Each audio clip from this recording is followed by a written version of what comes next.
जय हिंद दोस्तों, स्वागत है आप सभी का आपके अपने चैनल मार्केट एकेडमी में। दोस्तों आज के इस वीडियो में हम एक और अपकमिंग मेन लाइन आईपीओ जो कि 3 अगस्त को ओपन होने जा रहा है उसका डिटेल एनालिसिस करेंगे। दोस्तों कंपनी का नाम है एसबीएफसी फाइनेंस लिमिटेड।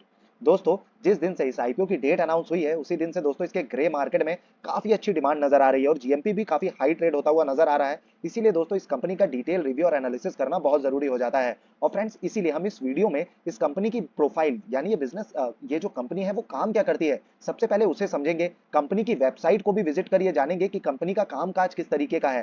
साथ ही दोस्तों आईपीओ से रिलेटेड सारी डिटेल्स को डिस्कस करेंगे, जैसे आईपीओ के टाइम टेबल को डिस्कस करेंगे, रिजर्वेशन को डिस्कस करेंगे, आईपीओ के लॉट साइज को डिस्कस करेंगे, आपको इसमें कितना अमाउंट लगाना होगा ये जानेंगे, आईपीओ की प्रमोटर होल्डिंग को जानेंगे, साथ ही इस कंपनी के फाइनेंशियल्स को जानेंगे कि दोस्तों कंपनी फाइनेंशियली कितनी स्ट्रांग है या फिर वीक है। साथ ही दोस्तों यह आईपीओ किस वैल्यूएशन पे आया है, कंपनी किस वैल्यूएशन पे अपने आईपीओ को लेकर के आई है, ये अंडर वैल्यूड है, ओवर वैल्यूड है या रीजनेबल वैल्यूएशन पे है, और ये कितने लिस्टिंग गेन्स बना करके दे सकती है ये जो आईपीओ है। तो दोस्तों ये सारी चीजें हम इसी वीडियो में डिस्कस करेंगे, तो ये वीडियो काफी ज्यादा इंफॉर्मेटिव होने वाला है, तो प्लीज इसे लास्ट तक जरूर देखें। और हाँ दोस्तों, इससे पहले आप हमारे इस चैनल को सब्सक्राइब करना, वीडियो को लाइक और शेयर करना, साथ ही बेल आइकन को क्लिक करना ना भूलें ताकि आपको हमारे वीडियोस के इंपॉर्टेंट नोटिफिकेशन समय से मिलते रहें। चलिए दोस्तों वीडियो को स्टार्ट करते हैं। अब दोस्तों सबसे पहले तो जानते हैं कंपनी के कामकाज को, कंपनी की प्रोफाइल को, कि आखिर ये कंपनी काम क्या करती है। So friend, this company is incorporated in 2008। SBFC Finance Limited is systematically important and non-deposit taking NBFC company. तो दोस्तों एक तरीके से ये एनबीएफसी कंपनी है। एनबीएफसी होती है नॉन बैंकिंग फाइनेंस कंपनी। अब दोस्तों एक एनबीएफसी कंपनी उत्कर्ष स्मॉल फाइनेंस बैंक अभी रिसेंटली लिस्ट हुई थी, तो आप देखेंगे कि उत्कर्ष स्मॉल फाइनेंस बैंक 60% का जो प्रॉफिट है वो लिस्टिंग डे पर ही बना करके कंपनी ने दिया था। वहीं दोस्तों एक और स्मॉल फाइनेंस कैटेगरी की एक कंपनी है एयू स्मॉल फाइनेंस बैंक, इसी सेक्टर को बिलोंग करने वाली। उसके पिछले अगर 1 से 2 साल के रिकॉर्ड को चेक करेंगे, प्रॉफिट्स को चेक करेंगे, तो दोस्तों वो ऑलमोस्ट मल्टीफोल्ड रिटर्न देती हुई नजर आ रही है। तो दोस्तों इस तरीके की जो कंपनी है नॉन बैंकिंग फाइनेंस कंपनीज, वो काफी अच्छा परफॉर्म कर रही है। इसीलिए इस कंपनी को और डिटेल में समझना, इस आईपीओ को और डिटेल में रिव्यू करना बहुत जरूरी हो जाता है। तो चलिए और डिटेल में समझते हैं कि कंपनी का कामकाज क्या है। The primary customer base of the company includes entrepreneurs, small business owners, self-employed individuals, and salaried and working class individuals. SBFC provides its services in form of secured MSME loans and loans against gold. तो दोस्तों ये जो NBFC companies होती है इनका mainly काम होता है जहां तक बैंक की रीच नहीं होती, जहां तक बैंक नहीं पहुंच पाते, जैसे रूरल एरियाज होते हैं जहां तक बैंक की रीच नहीं होती, वहां पे जो छोटे लोन्स होते हैं, एमएसएमई लोन्स हो गए या फिर लोन अगेंस्ट गोल्ड, ये प्रोवाइड कराते हैं एंटरप्रेन्योर्स को, स्मॉल बिजनेस ओनर्स को, सेल्फ एम्प्लॉयड इंडिविजुअल्स को, salaried and working class individuals को, जो कि बैंक के थ्रू लोन्स को नहीं ले पा रहे हैं उस एरिया में। तो दोस्तों इस तरीके के जो छोटे लोन्स होते हैं ये प्रोवाइड कराते हैं। इससे उन पर्टिकुलर लोगों का भी भला होता है, उनको अपनी कंपनी को ग्रो करने का मौका मिलता है, और उससे जो रेवेन्यू इनका कलेक्ट होता है, जो उससे इंटरेस्ट ये कलेक्ट करते हैं, उनसे इस तरीके की कंपनी भी ग्रो होती है और देश का भी विकास होता है। तो काफी अच्छा बिजनेस मॉडल आप कह सकते हैं कि इस तरीके की जो स्मॉल फाइनेंस बैंकिंग या फिर नॉन बैंकिंग फाइनेंस कंपनीज होती हैं उनका बिजनेस मॉडल है। And SBFC finance tends to extend its service to entrepreneurs and small business owners who are underserved and unserved by traditional finance institution like banks। तो जैसा कि मैंने अभी आपको दोस्तों बताया था कि जहां तक बैंक की रीच नहीं होती, जैसे फाइनेंशियल इंस्टीट्यूशंस होते हैं, बड़े बड़े बैंक्स होते हैं, जहां उनकी रीच नहीं होती,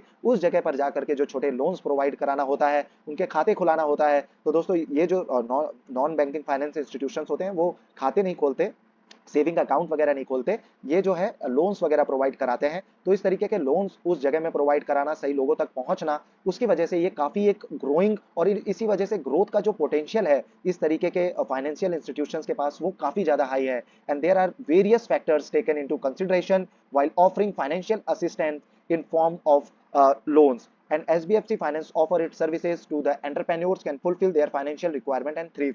तो दोस्तों जैसा कि आप जानते हैं कि कोई भी अगर एंटरप्रेन्योर है, कोई भी अगर इंडिविजुअल है जो अपने बिजनेस को स्टेब्लिश करना चाहता है, तो उसको पैसे की जरूरत पड़ती है। अब जो पैसा है वो बड़े बैंक्स पे अगर अप्रोच नहीं कर पा रहा है, तो इस तरीके के जो स्मॉल फाइनेंस बैंक होते हैं उसको अप्रोच करके वो पैसे को और लोन को ले सकता है, जिससे वो अपनी कंपनी को ग्रो कर सकता है। And the entity was diversified pan-India presence through its extensive network. As on December 31st, 2022, SBFC Finance has established its footprint in over 105 cities in 16 Indian states and 2 union territories. They currently have 137 branches। तो दोस्तों आप देख सकते हैं कि pan India base इनका जो network है वो किस तरीके से, जो ब्रांचेस है वो किस तरीके से फैली हुई हैं। 105 सिटीज को ये अपनी सर्विसेज ऑफर करते हैं, जिसमें ये 16 इंडियन स्टेट्स को कवर करते हैं, एंड 2 यूनियन टेरिटरीज में भी इनकी ब्रांचेस हैं। और टोटल अगर करंटली ब्रांच की बात की जाए तो दे करंटली हैव 137 ब्रांचेस। अब दोस्तों जैसा कि आप देख सकते हैं कि इस समय जो नॉन बैंकिंग फाइनेंशियल सर्विसेज हैं या फिर फाइनेंशियल सर्विसेज, बैंकिंग सर्विसेज का कितना ट्रेंड चल रहा है और उनका जो ग्रोथ पोटेंशियल है वो कितना हाई है, आप उसको इस तरह से देख सकते हैं कि अगर आप बेट करना चाहते हैं इंडिया के डेवलपमेंट पे, इंडिया की ग्रोथ पे, तो आपको बैंकिंग सर्विसेज में जरूर बेट करना होगा। अब रिसेंटली आपने देखा होगा कि रिलायंस ने भी खुद को डिमर्ज किया है जियो फाइनेंशियल सर्विसेज में, क्योंकि दोस्तों ये जो फाइनेंशियल आर्म है, ये जो पूरा फाइनेंस रिलेटेड सेक्टर है, उसमें जो ग्रोथ का पोटेंशियल है वो काफी ज्यादा हाई है। इसीलिए दोस्तों ये जो पर्टिकुलर कंपनी है नॉन बैंकिंग फाइनेंशियल सर्विसेज वाली, ये भी काफी अच्छा परफॉर्म कर सकती है। बाकी दोस्तों अगर आईपीओ से रिलेटेड डिटेल्स की बात की जाए तो 3 अगस्त को ये आईपीओ ओपन होगा, 7 अगस्त से इसकी क्लोजिंग डेट रहने वाली है। अलॉटमेंट की जानकारी आपको लगेगी 10 अगस्त को। वहीं दोस्तों अगर आपको अलॉटमेंट नहीं मिलता तो 11 अगस्त को आपके जो पैसे हैं वो आपको रिफंड कर दिए जाएंगे। और दोस्तों अगर आप लकी रहते हैं और आपको अलॉटमेंट मिल जाता है तो 14 अगस्त को आपके जो शेयर्स हैं वो आपके डीमैट अकाउंट में क्रेडिट कर दिए जाएंगे। इसकी लिस्टिंग आपको देखने को मिलेगी 16 अगस्त को। वहीं दोस्तों कंपनी के प्राइस की अगर फेस वैल्यू की बात करें तो 10 रुपए पर शेयर की फेस वैल्यू डिसाइड की गई है। प्राइस की अगर बात करें तो 54 टू 57 पर शेयर का प्राइस बैंड है। जब भी आप किसी आईपीओ में अप्लाई करें, जो कि काफी अच्छा सब्सक्राइब हो सकता है, जिसमें लिस्टिंग गेन्स अच्छे बनते हुए नजर आ सकते हैं, हमेशा ही अपर जो बैंड है उस पे अप्लाई करें। जैसे इस पे 57 है तो 57 पे ही अप्लाई करें। और लॉट साइज की अगर हम बात करें तो 260 शेयर्स का लॉट साइज रहने वाला है। टोटल ये इशू है 1025 करोड़ का, जिसमें 600 करोड़ का ये फ्रेश इशू लेकर के आई है कंपनी। वहीं दोस्तों जो 425 करोड़ का ऑफर फॉर सेल है। दोस्तों इस पर्टिकुलर आईपीओ में इंप्लॉय का भी डिस्काउंट है, तो दोस्तों आप इंप्लॉय डिस्काउंट के भी बेनिफिट्स इस आईपीओ में ले सकते हैं। इशू टाइप की अगर बात करें तो बुक बिल्ड इशू आईपीओ रहने वाला है, जिसकी लिस्टिंग बीएसई और एनएसई दोनों में आपको देखने को मिलेगी। अब दोस्तों आईपीओ के रिजर्वेशन की अगर बात करें तो क्यूआईबीज ने का जो कोटा इसमें रिजर्व किया गया है वो है 50% का। एचएनआईज के लिए 15% का कोटा रिजर्व है। वहीं दोस्तों रिटेल कैटेगरी में 35% का जो कोटा है वो रिजर्व किया गया है, जो कि एक स्टैंडर्ड नॉर्म्स के हिसाब से ही है। अब दोस्तों अगर आप इसमें एप्लीकेशन लगाना चाहते हैं तो अगर आप रिटेल कैटेगरी से मिनिमम एक लॉट यानी 260 शेयर्स के लिए एप्लीकेशन लगाना चाहते हैं तो जो अमाउंट आपको लगेगा वो है 14,820 रुपीज का।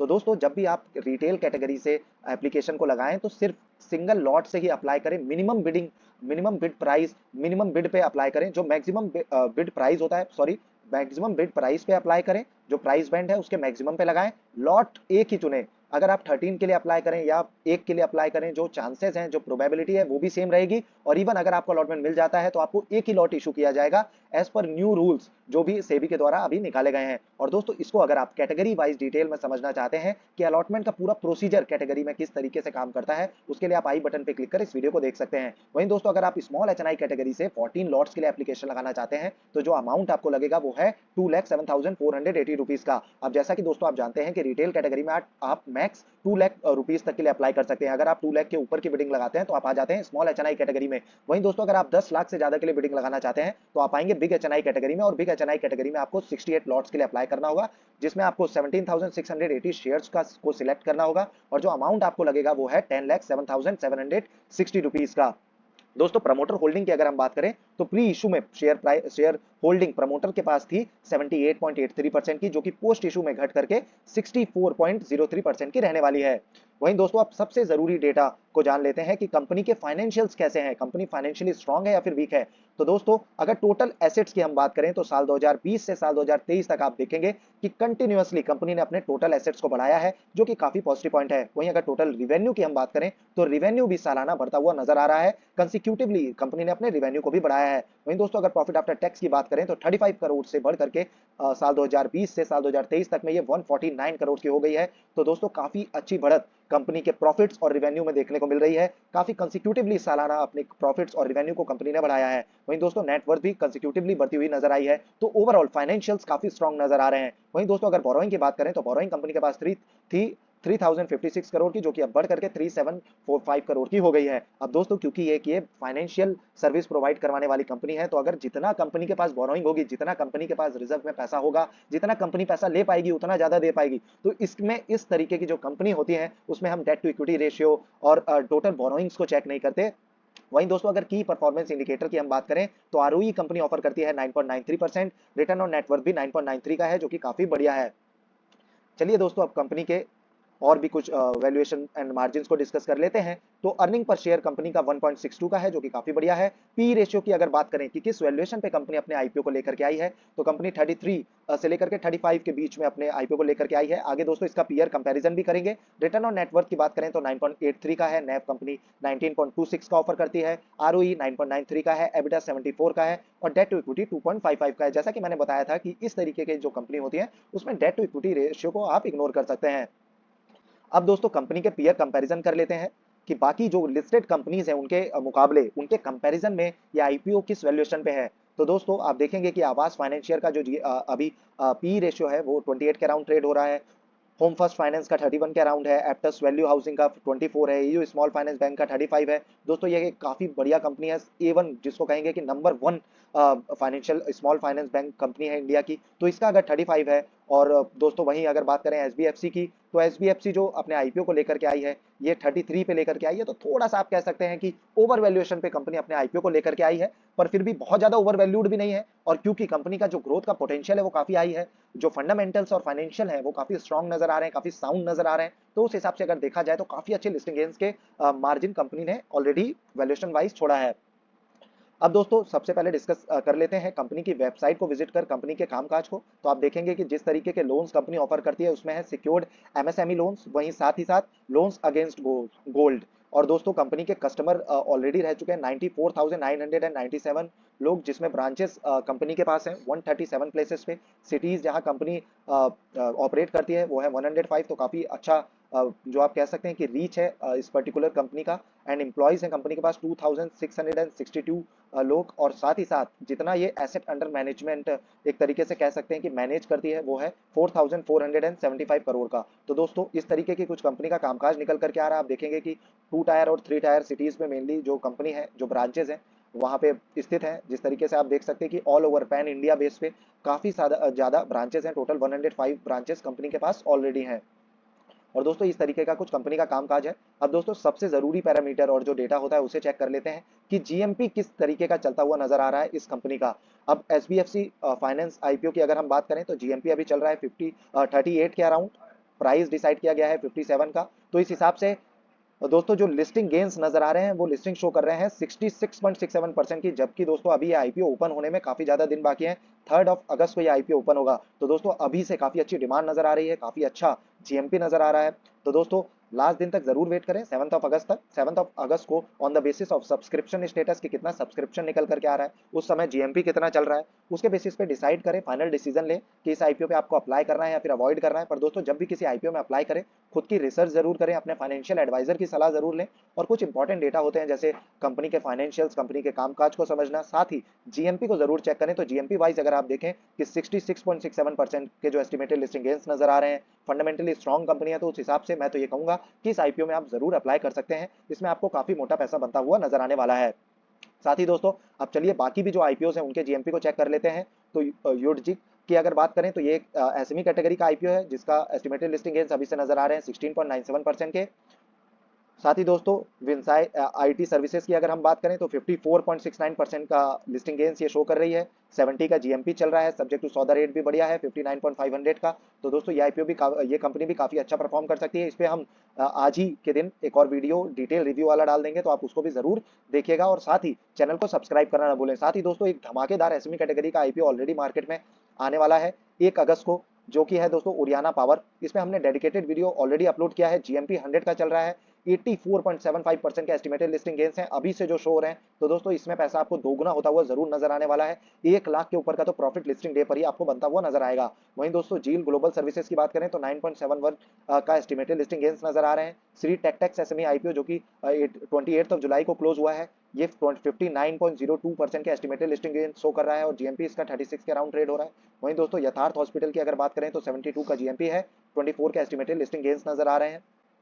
वहीं दोस्तों खानजांसी ज्वेलर्स की अगर बात करें तो इस आईपीओ को आप इग्नोर कर सकते हैं और यह आईपीओ 1.43% के एस्टिमेटेड लिस्टिंग गेन्स पे ओपन होता हुआ नजर आने वाला है। इनोवेटस एंटरटेनमेंट नेटवर्क की अगर बात करें तो 11 का जीएमपी चल रहा है, 22% के एस्टिमेटेड लिस्टिंग गेन्स इसमें भी नजर आ रहे हैं। तो दोस्तों आप देख सकते हैं कि काफी सारे धमाकेदार एसएमई और मेनलाइंस आईपीओ अभी लाइंड अप भी हैं, साथ ही अभी मार्केट में ओपन भी हैं, जिसपे हमने डेडिकेटेड वीडियो ऑलरेडी सब पे बनाया हुआ है। तो आप चैनल को जरूर विजिट कर सकते हैं। आप जब चैनल पे जाएंगे साथ ही दोस्तों आईपीओ एनालिसिस वाली इस प्लेलिस्ट को खोलेंगे तो आप देखेंगे कि हमने सारे ही जो आईपीओस हैं उनमें डेडिकेटेड वीडियो बनाया, चाहे वो श्री टेक्स हो, उत्कर्ष स्मॉल फाइनेंस हो, नेटवेब टेक्नोलॉजीज, काका इंडस्ट्रीज, आईपीओ जीएमपी, हम डेली ही अपडेट कर देते हैं। तो दोस्तों इस तरीके से आप हमारे चैनल को विजिट कर सारे ही आईपीओस का डिटेल रिव्यू और एनालिसिस जान सकते हैं। साथ ही हमने 3 लेटेस्ट जो रिवॉल्यूशनरी बुक्स हैं उनको उनकी जो समरी है इसमें इंक्लूड किया है, जिसमें से एक मेरी फेवरेट बुक है रिच डैड पुअर डैड, जिसको पढ़ करके मैंने अपनी इन्वेस्टिंग जर्नी को स्टार्ट किया था। साथ ही दोस्तों इंटेलिजेंट इन्वेस्टर जैसी बुक्स और एटॉमिक हैबिट्स जैसी बुक के भी समरी को आप